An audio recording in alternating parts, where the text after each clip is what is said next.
বিশ্ব, বিশেষ করে এই যে একটা মুহূর্ত এসে গেছে আমাদের সামনে, ফুটবল জয়, ফুটবল বিশ্বকাপ খেলা সম্ভবত শুরু হয়েছে গত রাতের থেকেই মনে হয় শুরু হয়েছে খেলাগুলো। এটা নিছক একটা খেলা, কিন্তু আমরা মুসলমানরা এই খেলার মধ্য দিয়ে হাজারো মুসলিম তরুণ তরুণী, যুবক যুবতী, পৌর বৃদ্ধ, হাজারো মানুষ সোজা জাহান্নামের দিকে দৌড়ানো শুরু করেছে। হেঁটে হেঁটে যাচ্ছি না, দৌড়াচ্ছি জাহান্নামের দিকে। আমি গত সময় বলেছিলাম যে আমরা অনেকেই এই প্রশ্নগুলো করে থাকি, অনেকে এরকম বলে থাকি হুজুরদের খায় কাজ নাই, সব জায়গার ভিতরে হুজুরা খালি ইসলাম লাগে।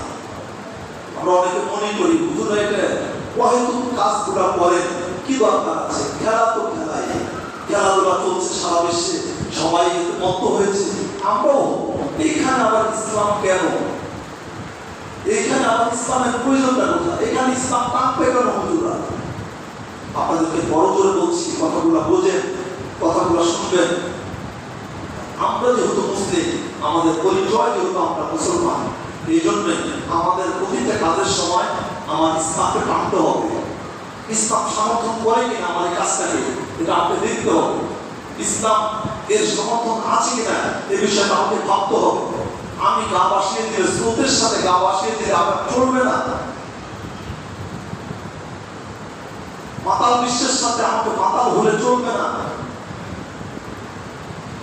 কারণ খুব সুকৌশলে এই স্বাভাবিক কিছু বিষয়গুলোকে বর্তমান বিশ্বের ইহুদি এবং খ্রিস্টান যারা মাথা কামাচ্ছে, কিভাবে মুসলমানদেরকে ধ্বংস করা যায়, কিভাবে মুসলমানদেরকে ইসলাম থেকে ফিরানো যায়, এই ফিকির নিয়ে তারা 100 বছর আগে থেকে ফিকির করছে, চিন্তা ভাবনা করে একটা স্বাভাবিক নির্দোষ কিছু বিষয়ের সাথে এমন ভাবে পুরো বিশ্বকে মাতিয়ে দিয়েছে, এমন ভাবে পুরো বিশ্বকে তারা অ্যাক্টিভ করে দিয়েছে, কানেক্টেড করে দিয়েছে যে মুসলমানরা বুঝবেই না যে ইমান থেকে তারা দূরে সরে যাচ্ছে।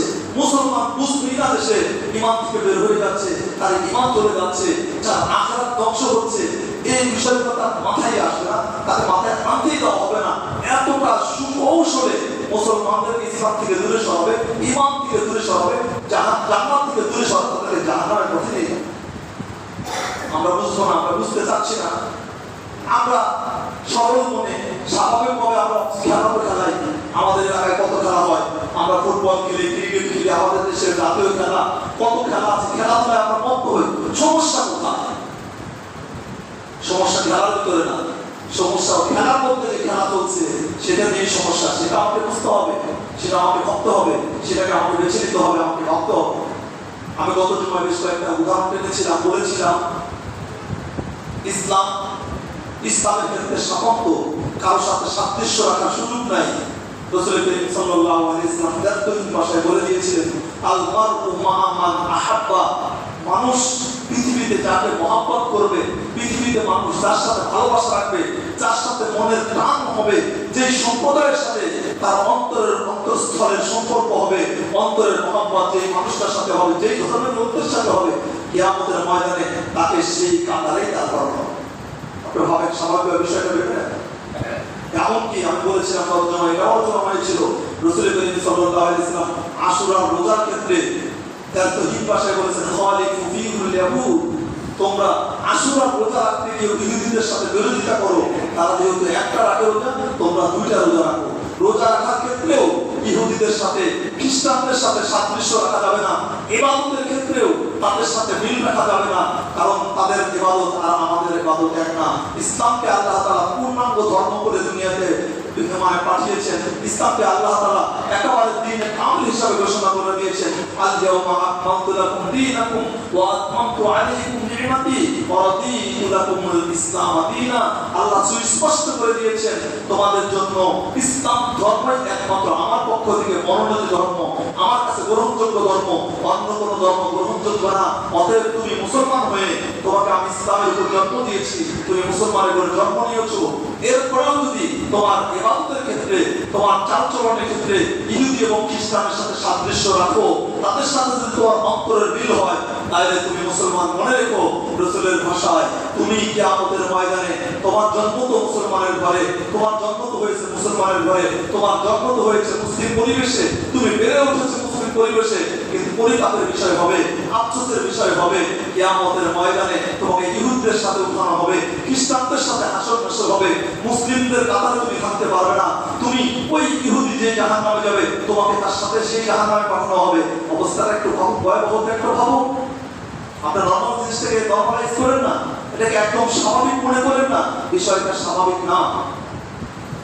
রাসূলের ভাষায় আল-মারউ মা মান আহাব্বা, যাকে ভালোবাসবে তার সাথেই তোমার হাসর নাসর হবে। হে মুসলমান, হে তরুণ এবং যুবক, তুমি একটু ভাবো, তোমার মহব্বত কার সাথে হওয়া উচিত, কার সাথে মহব্বত হলে তুমি লাভবান হবে, আর কার সাথে মহব্বত হলে তুমি ক্ষতিতে শুধু না, মহা ক্ষতির মধ্যে পড়বে।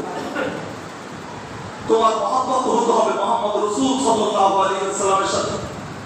কারণ রাসূল করিম সাল্লাল্লাহু আলাইহি ওয়াসাল্লাম দার্থহীন ভাষায় বলেছেন, যে ব্যক্তি আমাকে মহব্বত করে, আমাকে ভালোবাসে, সে যেন আমার অনুসরণ করে, আমার সুন্নাতকে মেনে চলে। আর যে আমার সুন্নাতকে মেনে চললো, আমাকে ভালোবাসলো, কানা মাইয়া ফিল জান্নাহ, কিয়ামতের ময়দানে যখন জান্নাত জাহান্নামের ফয়সালা হবে, তুমি তো একজন আদনা মুসলমান ছিলে, তুমি আপনা একজন উম্মতি ছিলে, তুমি স্বাভাবিক একজন মুসলমান ছিলে, কিন্তু আল্লাহ তাআলা আমাকে সমস্ত মানুষের মধ্যে শ্রেষ্ঠ করে বানিয়েছেন, সমস্ত রাসূলদের মধ্যে আমাকে শ্রেষ্ঠ বানিয়েছেন, কিন্তু তুমি আমার সুন্নাতের অনুসরণের কারণে, তুমি আমার ভালোবাসার কারণে কিয়ামতের ময়দানে জান্নাতে তুমি আমার সাথে থাকবে। একজন উম্মাহ, একজন আদনা উম্মাহ, একজন সাধারণ মুসলমান, সে যদি রাসূলুল্লাহ সাল্লাল্লাহু আলাইহি ওয়াসাল্লামের সাথে জান্নাতে থাকার সুযোগ পায়, এর চেয়ে বড় সৌভাগ্য ওই উম্মতের জন্য কি হতে পারে? আর এই রাসূলের সাথে জান্নাতে থাকার একেবারে সহজ রাস্তা রাসূল সাল্লাল্লাহু আলাইহি ওয়াসাল্লাম বলে দিয়েছেন। রাসূল সাল্লাল্লাহু আলাইহি ওয়াসাল্লামকে ভালোবাসা, রাসূল সাল্লাল্লাহু আলাইহি ওয়াসাল্লামকে অনুসরণ করা, রাসূল সাল্লাল্লাহু আলাইহি ওয়াসাল্লামকে সুন্নাহকে মেনে চলা। কোন রাসূল?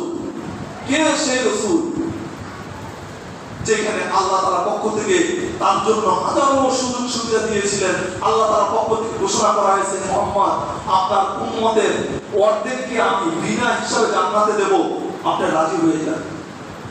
কোরআনের ভিতরে আল্লাহ তাআলা সূরা দুহা নাযিল করেছেন, ওয়ালা সাউফা ইউতিকা রাব্বুকা ফাতারদা, হে মুহাম্মদ, আপনার রব আপনাকে এই পরিমাণ দান করবেন, এত বেশি দেবেন, আপনি খুশি হয়ে যাবেন।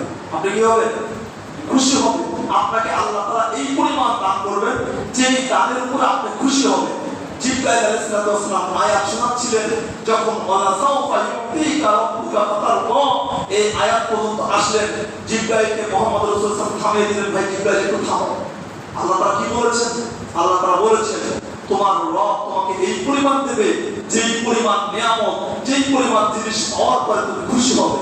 জিবরাইলকে থামিয়ে দিয়ে যে মুহাম্মদ রাসূল সাল্লাল্লাহু আলাইহি ওয়াসাল্লাম ঘোষণা করলেন, ভাই জিবরাইল, তুমি সাক্ষী থেকো, যেহেতু আমার রব আমাকে খুশি করবেন প্রতিশ্রুতি দিয়েছেন, আমার রব আমাকে রাজি করবেন প্রতিশ্রুতি দিয়েছেন, আমি তোমাকে সাক্ষী রেখে বলছি, আমার একটা কিয়ামত পর্যন্ত আনেওয়ালা আমার একজন উম্মাহ জাহান্নামে পড়ে থাকবে, আমি মুহাম্মদ রাসূল আল্লাহর উপর খুশি হব না।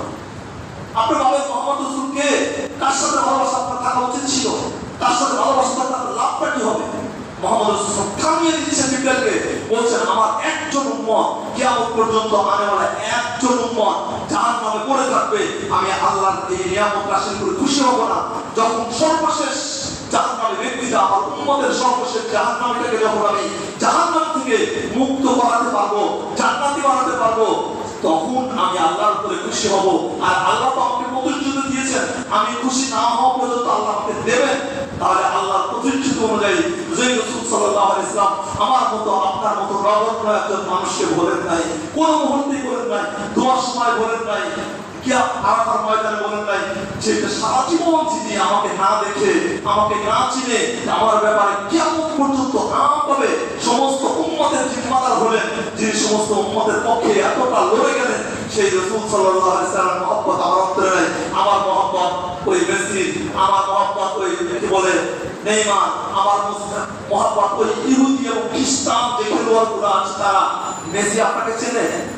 ওই তরুণেরা যারা হেয়ার স্টাইল, দাড়ি স্টাইল, যেই যুবক মুহাম্মদ রাসূল সাল্লাল্লাহু আলাইহি ওয়াসাল্লামকে মহব্বত করে মুখে একটু দাড়ি রাখতে পারে না, দাড়ির কথা বললে হুজুররা এত কথা বলে, এত ওয়াজ করে, দাড়ি তার মুখে আসে না, তার মুখে দাড়ি রাখানো তাকে যে সম্ভব হয় না, তার কাছে দাড়ি রাখলে খেয়াল মনে হয়, দাড়ি রাখলে আনকালচার মনে হয়, সমাজের সাথে মিশতে পারবে না, কত অভিযোগ আসে। অথচ এই যুবকটা ওই মেসির দাড়ির কাটি, নেইমারের দাড়ির কাটি অবহেলিতায় হাজারো যুবক এই চুলের কাটিং গুলা ওই খেলোয়াড়, ওই ইহুদি এবং খ্রিস্টান, যে খেলোয়াড়রা মেসি, রোনালদো নামক যে তারকা খেলোয়াড়গুলো আছে, তাদের এক একজনের প্রতিটা ছোট থেকে ছোট তার চুলের কাটিংটা কি হবে, তার অন্তরে এত বেশি ভালোবাসা, তার কাটিংটা দিচ্ছে, তার দাড়িটা কোথায় মোটা, কোথায় চিকন, তার কোন জায়গায় চিপ, এরকম ভাবে একটু মানে চিপ কিভাবে দিয়েছে, তার প্রতিটা অন্তর ছোট্ট থেকে ছোট্ট বিষয়কে অনুসরণ করছো। যুবক, তুমি বুকে হাত দিয়ে বলো, ওই মেসি তোমাকে চেনে? আর তুমি তো দূরের কথা, তোমার দেশকেই চেনে না। তোমার দেশ বাংলাদেশ নামক একটা দেশ আছে, যেখানে হাজারো পাগল আছে মেসি, নেইমারের, ওরা জানে না যে বাংলাদেশ নামক একটা দেশই আছে। আপনার বিশ্বাস হয় না? সম্ভবত গত বিশ্বকাপের সময় কেউ মেসির কাছে বাংলাদেশ সম্পর্কে বলছে, বাংলাদেশ এরকম একটা দেশ আছে যেখানে আর্জেন্টিনা প্রচুর ভক্ত আছে। Who is this Bangladesh? তার উত্তর ছিল, হু ইজ দিস বাংলাদেশ? কোথায় সেই বাংলাদেশ? সে তোমার দেশকে চেনে না। তুমি তো কলিমুদ্দিন অনেক পরের কথা, তোমার দেশের প্রেসিডেন্ট দেশকে চেনে না, যে বাংলাদেশ নামক একটা দেশ আছে সেটা নেই, সে জানে না। আর সেই মেসি, সেই নেইমার, সেই রোনালদো, অমুক তমুক এই তারকারা চুলের কাটিংটা কেমন, সেই চুলের কাটিংটা ও টাকা খরচ করে সেই চুলের কাটিংটা দিচ্ছ তুমি। হুজুররা সারাদিন নষ্ট করে দাড়ি রাখা প্রয়োজন, এই কথা জানা না একটা মুসলমান হাত তুলে তো। দাড়ি রাখা দরকার, তারা রাখতেছে না, ঠিক করে নাই কাজটা, এই অনুভূতি তার ভিতরে নেই। বলে যারা দাড়ি রাখতে সে স্বীকার করে রাখানো দরকার, নানা কারণে রাখতেছে না। এত দরকারি জিনিস আপনার জানা আছে, আপনার মুখে উঠতেছে না, কিন্তু খেলার সময় এই যে খেলা আছে, মেসির দাড়ির স্টাইল কি, হেয়ার স্টাইল কি, বাস হাজারো যুবকের মুখে দাড়ি উঠে যাচ্ছে। এটা রাসূলের মহব্বতের, মেসির মহব্বত উঠতেছে। আর মেসিটাকে, নেইমারটাকে, এই তারকা খেলোয়াড়গুলোকে আপনি ভাবছেন সবগুলাই খালি খ্রিস্টান এবং ইহুদিরা, বরঞ্চ তারা হলো ইহুদি এবং খ্রিস্টানের দাজ্জালের পক্ষ থেকে তারা হলো অ্যাম্বাসাডর, তারা হলো প্রতিনিধি, বিশ্বকে দাজ্জালের পক্ষে প্রতিনিধিত্ব করছে এই মেসি, নেইমাররা। আমরা তো মুসলমান, ওই যে বলছি সরল মুসলমান, আমরা এখানে বললে এখানে হুজুর দোষ করে নিয়ে আসবে, হুজুরকে দোষ দেওয়া হবে, হুজুররা খালি ধর্ম টানে, খালি ধর্ম টানে। খেলার মধ্যে আমার ধর্ম কোথায়? আরে খেলার নাম দিয়ে তোমাকে তো তোমার ধর্ম থেকে তোমাকে সরাই দিচ্ছে, তোমাকে পুরো জাহান্নামে নিয়ে যাচ্ছে। তুমি ভাবতেছ না আলমারু আমার আহাব্বা, কতটা মহব্বত মেসির মহব্বত এই মুসলিম তরুণের অন্তরে। মেসির খেলায় গোল করতে না পারে, সে মাথায় হাত দিয়ে বসে যায়। মেসির দল হেরে গেলে কান্না করে একজন যুবক, কান্না করে অসংখ্য যুবক আছে, তার প্রিয় দল খেলায় হেরে গেছে, কান্নায় তার বুক ভেসে যাচ্ছে। তার বাবা মারা গেছে, এই লোকটা কান্দে নাই, তার মা মারা গেছে, এই সন্তানের চোখ দিয়ে পানি আসে নাই। কোথাকার কোন খেলোয়াড় যে গোল করতে পারে নাই, গোল মিস হয়ে গেছে, তার আফসোসের শেষ নাই। তার দল হেরে গেছে, প্রিয় দলটা হেরে গেছে, তার মুখ বা খাবার খাচ্ছে না। এটা কত বড় মহব্বত, আপনি চিন্তা করেন, কতটা মুক্ত ভালোবাসা, কতটা কঠিন ভালোবাসা মুসলমানের অন্তরে ওই ইহুদি এবং খ্রিস্টানের। আপনি কি মনে করেন আপনি মুহাম্মদ রাসূলের কাতারে কি আমাদের মাঝে উঠবেন? আলমারু মা মান আহাব্বা, এই হাদিস যদি সত্য হয়, নিঃসন্দেহে সত্য হাদিস, কিয়ামতের ময়দানে মেসি যে জাহান্নামের যে জায়গায় থাকবে, আপনি সেখানে থাকবেন। আপনি দেখেন, চিন্তা করে আপনার অবস্থাটা কি হবে। বলছি এই তারকা খেলোয়াড় যেগুলো আছে, এটা আপনি মনে রাখেন, আমি একটাবারে সুনিশ্চিত ভাবে বলছি, এরা শুধু ইহুদি এবং খ্রিস্টান শুধু তাই না, এরা ইহুদি খ্রিস্টানদের পক্ষ থেকে মুসলিমদেরকে গোমরাহ করার জন্য, মুসলমানদেরকে ঈমান হারা করার জন্য তারা হলো প্রতিনিধি, তারা হলো প্রতিনিধি। এই জন্য দাজ্জাল আসবে, আমরা সবাই জানি।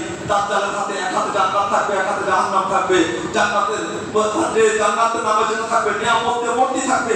মুসলমানকে বলবে, তুই যদি মানুষ, তোর খাবারের সমস্ত খাবার সব একবার সুস্বাদু, যেটা তোর মনে চায় সেটা তুই এখন খাবার পাবি। আর অথচ তার ফ্যামিলি সে 5 দিন 7 দিন ধরে না খাওয়া থাকবে, ক্ষুধার্ত অবস্থায় সুস্বাদু খাবার তার সামনে থাকবে। আর যদি না মানুষ, সাথে সাথে তোর যা ফসলাদি ছিল, ক্ষেত ছিল, ধ্বংস হয়ে যাবে, পশু ছিল, সাথে সাথে মারা যাবে, পানির শূন্যতা হবে, এক ফোঁটা পানি পাবে না, চটপট চটপট করবে। সেই অবস্থায় দাজ্জাল আসবে, মানুষ বুঝবে যে এটা দাজ্জাল, তবুও পেটের ক্ষুধার কারণে মানুষ দাজ্জালের দলে যোগ দেবে, খাবারের জন্য শুধুমাত্র পেটের ক্ষুধার জন্য ইমান বিক্রি করে দেবে, দাজ্জালের দলে যাবে। সেই দাজ্জালের বাহিনী এখন থেকে মুসলমানদেরকে দাজ্জালের দলে নেওয়ার জন্য এমন একটা প্রক্রিয়া তৈরি করেছে।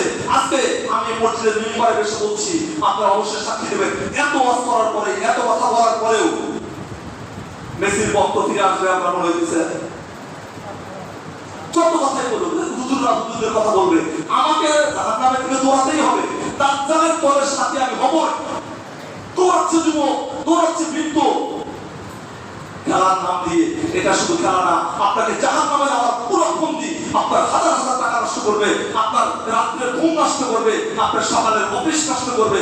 এই যে খেলা শুরু হবে, রাত 12টা হোক 1টা হোক, যুবক ঘুমাবে না, খেলা না দেখে ঘুমাবে না। খেলা দেখে অনেক নামাজি মুসল্লি, যারা মুসল্লি নামাজ পড়ে, খেলা দেখবে, রাত জেগে যাবে, ফজরের নামাজে এসে উঠতে পারবে না। বহুত মুসল্লি, আমি গ্যারান্টি দিয়ে বলছি, খেলার তালে বসে থাকবে, নামাজে আসতে পারবে না।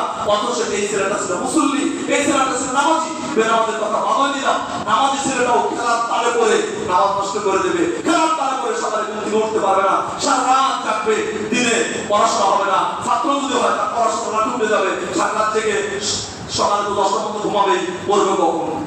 ব্যবসায়ী তার ব্যবসার ক্ষতি হবে, সে সকালবেলা উঠে ব্যবসা প্রতিষ্ঠানে যেতে পারবে না। চাকরিজীবীরা অফিসে গিয়ে কাজের অবহেলা করবে, সারা রাত জেগে জেগে। এইভাবে 1 থেকে 1.5টা মাস পুরো মুসলমান বিশ্বকে তারা পাগল পাড়া করে রেখে হাজার হাজার কোটি টাকা বিনিয়োগ হবে, হাজার হাজার কোটি টাকা বাণিজ্য হবে। এই যে ফুটবল খেলা, আপনি বলবেন নিছক খেলা, এত কথা কেন বলে? আয়োজক দেশগুলোতে দেখেন, আপনি পত্রিকাগুলোতে দেখেন এবং ইন্টারনেটগুলোতে দেখেন, এখানে বিভিন্ন প্রতিবেদন হয়, লক্ষ লক্ষ বেশ্যা নারীদেরকে যে আয়োজক দেশগুলোতে ভাড়া করা হচ্ছে, রিক্রুট করা হচ্ছে, ঢোকানো হয়েছে।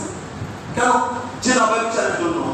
হোটেলগুলোতে রং প্রমাণ দেহ ব্যবসা চলবে, দেহ ব্যবসা, জেনা ব্যবসা, বৈধ না অবৈধ? কি বলেন? খালি অবৈধ না, মহা অবৈধ।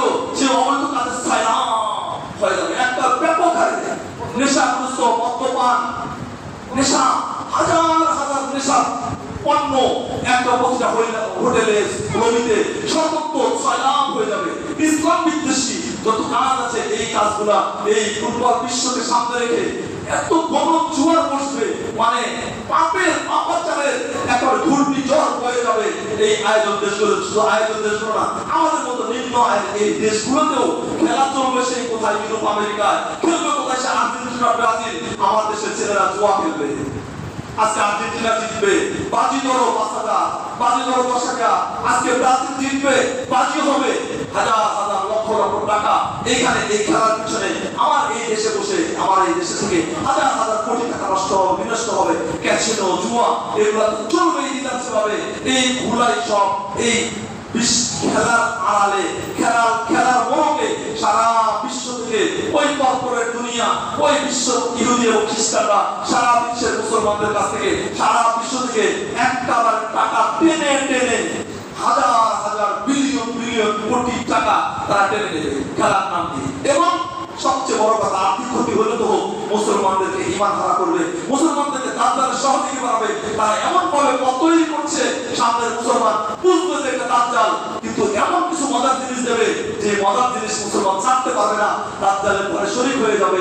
এই কারণ বলছি, তুমি মুহাম্মদ রাসূলকে মহব্বত করো, তুমি মুহাম্মদ রাসূল সাল্লাল্লাহু আলাইহি ওয়াসাল্লামের সাথে জান্নাতে থাকতে পারবে। তুমি মুহাম্মদ রাসূল সাল্লাল্লাহু আলাইহি ওয়াসাল্লামের ভালোবাসায় তোমার অন্তরে ধারণ করো, তোমার অন্তরে মুহাম্মদ রাসূল সাল্লাল্লাহু আলাইহি ওয়াসাল্লামের ভালোবাসাকে তুমি স্থান দাও, তোমার ঠিকানা জান্নাত হবে, তোমার ঠিকানা মহাসুখের জান্নাতে যাবে।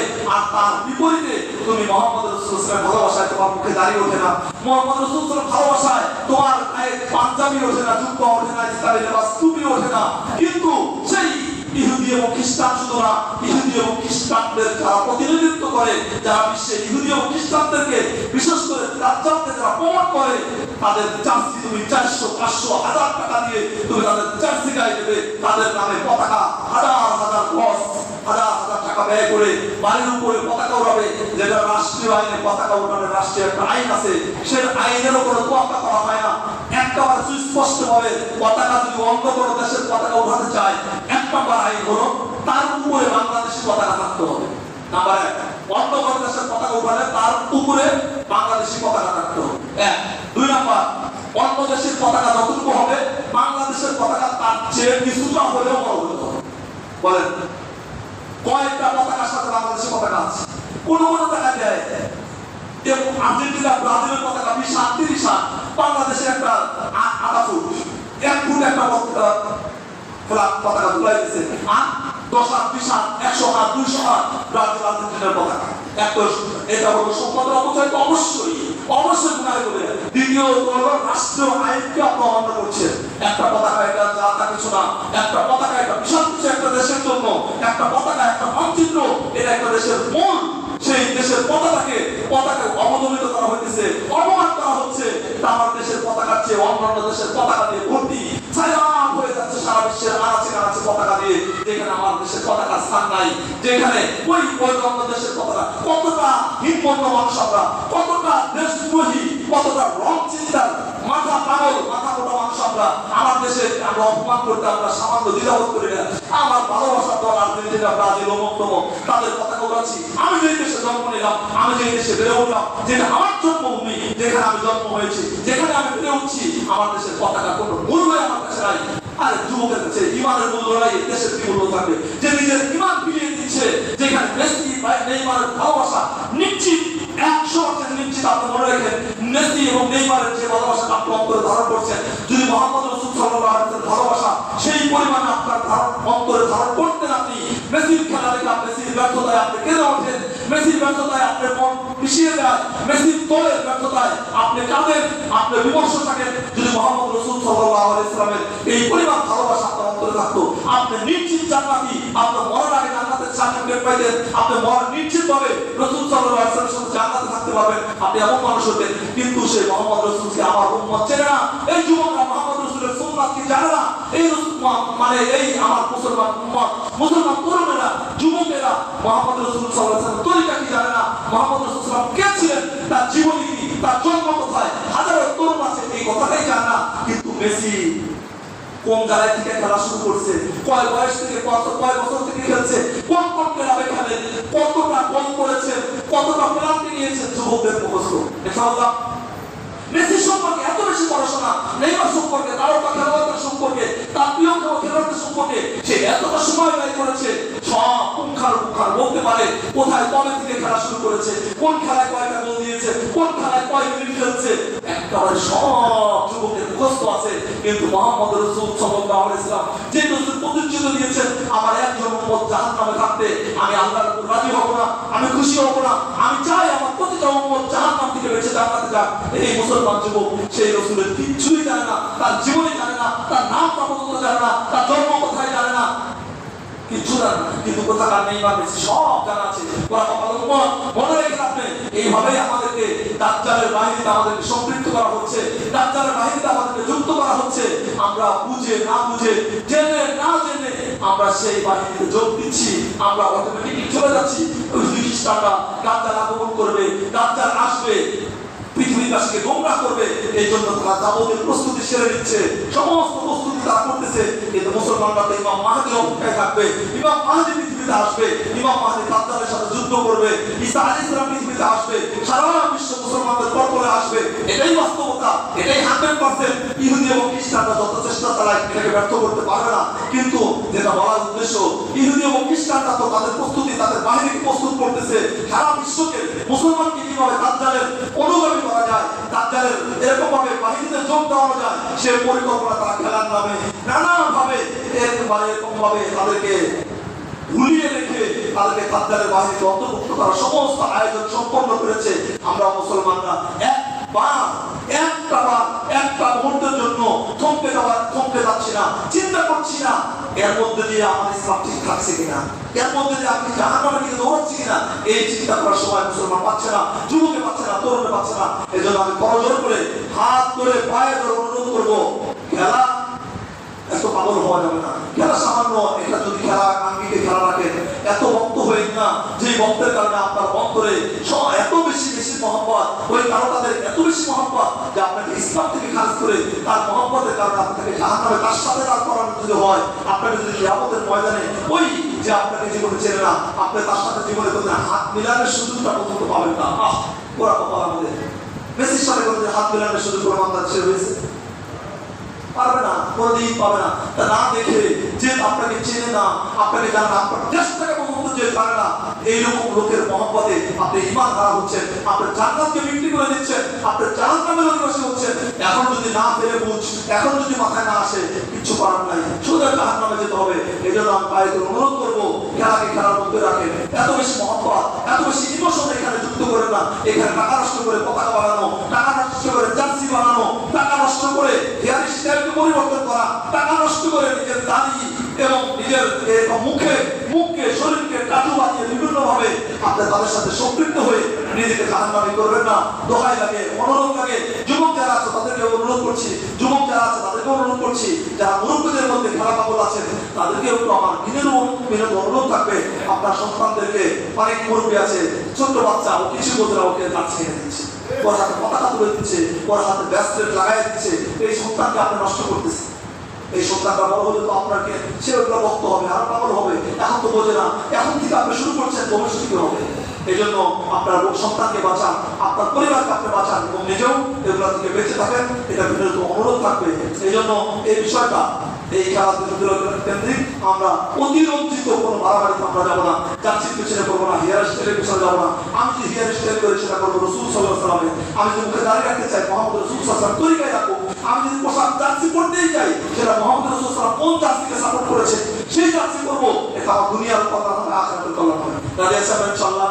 আল্লাহ তাআলা আমাদের সবাইকে কথাগুলোর উপর আমলের তৌফিক দান করেন। সবাই বলে আমিন।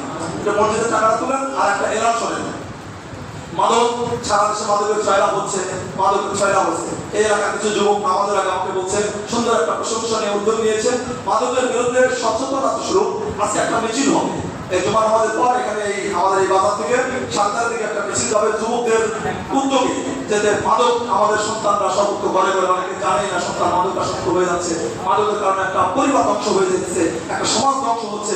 এই জন্য যুবকদের দ্বারা, যুবকরা এটা বেশি যারা যুবকরা উদ্যোগ নিয়েছেন, আপনারা যারা পারেন অবশ্যই তাদের সাথে এই মিছিলের সম্মতি প্রকাশ করে, একত্রতা প্রকাশ করে এই জিনিসটাকে আমাদের এলাকা মাদক নির্মূল হোক, আমার এই মহল্লা মাদক নির্মূল হোক, এটা আমরা চাইতে সবাই কি বলেন। এই জন্য মাদক নির্মূল